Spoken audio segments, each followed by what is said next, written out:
दोस्तों, आपका फिर से स्वागत है। आज हम इस वीडियो के माध्यम से भीष्म पितामह का चरित्र और महाभारत में उनका योगदान के बारे में जानेंगे। दोस्तों, अगर आप इसके बारे में जानना चाहते हैं तो आपसे अनुरोध है कि वीडियो को अंत तक देखें ताकि आपको पूरी जानकारी मिल सके, और आप सभी से निवेदन है कि और भी वीडियो देखने के लिए चैनल को सब्सक्राइब करें। तो दोस्तों, चलिए जानते हैं भीष्म पितामह का चरित्र और महाभारत में उनका योगदान। भीष्म पितामह महाभारत के सबसे प्रतिष्ठित और आदरणीय पात्रों में से एक थे। उनका वास्तविक नाम देवव्रत था और वे हस्तिनापुर के राजा शांतनु और देवी गंगा के पुत्र थे। भीष्म अपने त्याग, तपस्या और उच्च नैतिकता के लिए प्रसिद्ध थे और उनके जीवन के कई निर्णयों ने महाभारत की कथा को महत्वपूर्ण मोड़ दिए। आइए उनके जीवन और महाभारत में उनके योगदान पर विस्तार से चर्चा करते हैं। भीष्म का जन्म और प्रारंभिक जीवन। भीष्म का जन्म एक दिव्य घटना थी। राजा शांतनु एक शक्तिशाली और धर्मपरायण राजा थे। उन्होंने गंगा नदी के मानव रूप से विवाह किया, जिनसे देवव्रत का जन्म हुआ।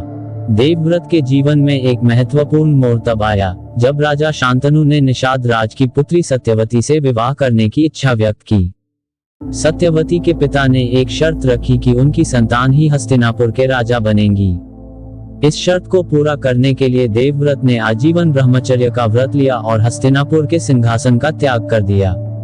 उनके इस महान त्याग के कारण उन्हें भीष्म की उपाधि मिली, जिसका अर्थ है भीषण व्रत का पालन करने वाला।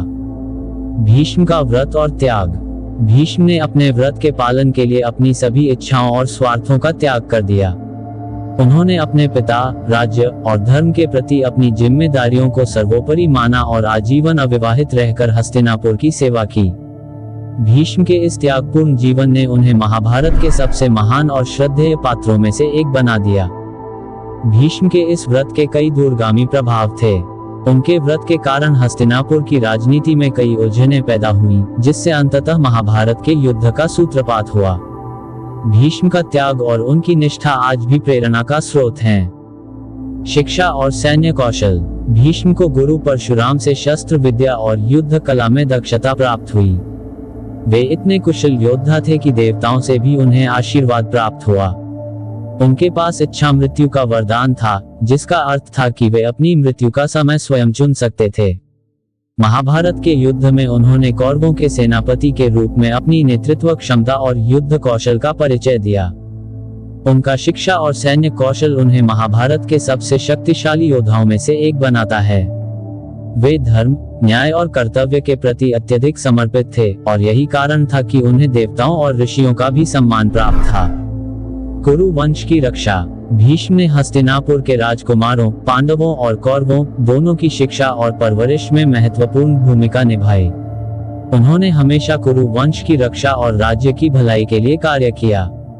उनका संकल्प था कि वे हस्तिनापुर की रक्षा के लिए हमेशा तत्पर रहेंगे, चाहे स्थिति कैसी भी हो।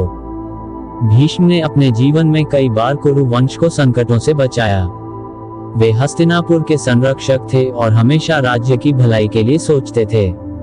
उनकी निष्ठा और त्याग उन्हें महाभारत के अन्य पात्रों से अलग और महान बनाता है। महाभारत युद्ध में भीष्म की भूमिका। महाभारत के युद्ध में भीष्म कौरवों के पक्ष में लड़े, क्योंकि वे हस्तिनापुर के प्रति अपनी वफादारी निभा रहे थे।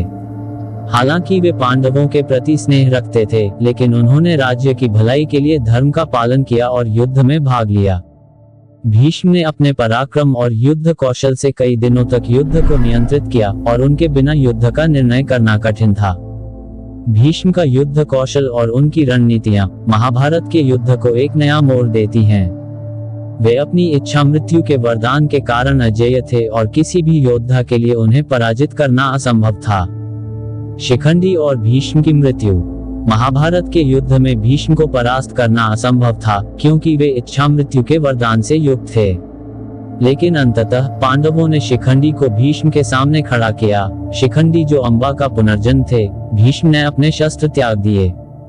क्योंकि भीष्म नारी पर शस्त्र नहीं चलाते थे, अर्जुन ने इस अवसर का लाभ उठाते हुए भीष्म पर बाणों की वर्षा की, जिससे भीष्म बाणों की शैया पर लेट गए। उन्होंने अपने मृत्यु का समय स्वयं चुना और देह त्याग किया। भीष्म की मृत्यु महाभारत के युद्ध में एक महत्वपूर्ण मोड़ था। उनके जाने के बाद कौरवों की स्थिति कमजोर हो गई और पांडवों की विजय सुनिश्चित हो गई। उनकी मृत्यु ने धर्म और न्याय की विजय का मार्ग प्रशस्त किया। भीष्म का धर्म और नैतिकता। भीष्म का जीवन धर्म और नैतिकता का प्रतीक था। उन्होंने अपने व्रत, प्रतिज्ञाओं और कर्तव्यों का पालन करने में कोई कसर नहीं छोड़ी। उनका जीवन और मृत्यु दोनों ही धर्म और आदर्शों के प्रति उनकी अटूट निष्ठा को दर्शाते हैं। उनके द्वारा दिया गया उपदेश भीष्म नीति आज भी धर्म और नीति शास्त्र के अध्ययन में महत्वपूर्ण माना जाता है।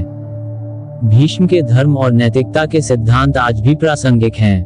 उनके जीवन से यह सीखने को मिलता है कि सच्चा धर्म वही है जो कर्तव्यों का निर्वहन करते हुए भी समाज और परिवार की भलाई के लिए अपने स्वार्थों का त्याग करे। भीष्म पितामह का जीवन त्याग, बलिदान और धर्म के पालन की उत्कृष्ट मिसाल है। महाभारत में उनकी भूमिका अद्वितीय और प्रेरणादायक है। उनके द्वारा किए गए त्याग और उनके उच्च आदर्शों ने उन्हें महाभारत के महानतम पात्रों में से एक बना दिया। उनका जीवन ये सिखाता है कि सच्चा धर्म और नैतिकता वही है जो कर्तव्यों का पालन करते हुए भी समाज और परिवार की भलाई के लिए अपने स्वार्थों का त्याग करे।